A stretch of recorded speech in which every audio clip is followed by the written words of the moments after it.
Ni dia. Lepas saya ni saya bawa beli burger kat akak dengan abang yang dekat dengan townhouse tu Dia ada jual burger kat depan townhouse tu. Memang burger dia tak kedekut. Saya dah banyak kali beli kat situ. Mana yang sekitar Kajang Utama, saya syorkan beli dengan dia. Baik hati, bagus. Bagus lah. Memang kita minta apa pun dia memang tak kedekut bagi. Ni saya nak tunjuk dulu. Okey, buka satu persatu. Yang ni saya beli sosis. Sosis special. Sosis special. Lepas tu burger daging special. Ni saya tunjuk. Mana yang sekitar Kajang Utama dia boleh hantar Dia boleh hantar kat korang lah. Dia charge lah RM2. Okey lah.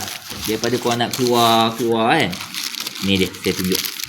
Korang boleh lihat sendiri. Nampak? Puas hati ke tak puas hati? Ini. Nampak?